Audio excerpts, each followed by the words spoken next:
Who are you grateful for in your life? For me, I would say obviously my mum and dad. I mean, they made so many sacrifices for my three sisters and myself as we were growing up. I've recently found myself feeling also gratitude for my school chemistry teacher, Mr. Tracey. I've been reflecting back on the journey of my life, and if it wasn't for Mr. Tracey, I would never have gone to university. It never occurred to me that someone like me, and I'll explain what I mean by what like me in a second, but it never occurred to me that I could go to university. I mean, the middle class kids in my year frequently talked about university like Oxford and Cambridge, and I heard people talking about aspiring for St Andrews or Heriot Watt, and it all sounded really above me. And for me, my aspiration was a youth training scheme. I'd heard that you could apply for a youth training scheme and maybe I could get a job as a trainee lab technician, and that's honestly what I felt was possible for me. See, no one in my family had ever gone to university. Only one guy in the village had ever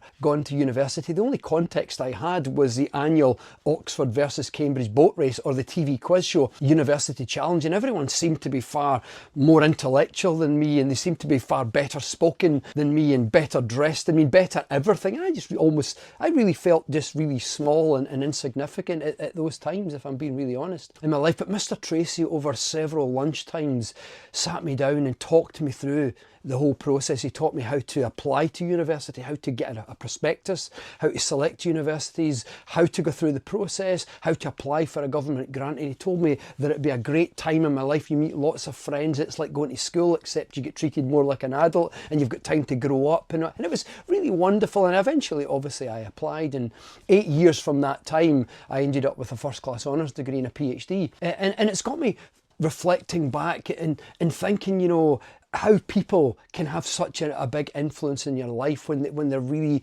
being kind to you. And so I just wonder, who are you grateful for in your life? And also, let's flip it around. Never underestimate the importance of a few kind words of encouragement or support, because you never know the impact you personally might be having on a person's life. So always be kind, because you never know where that might lead to for someone else. Just be kind best you can.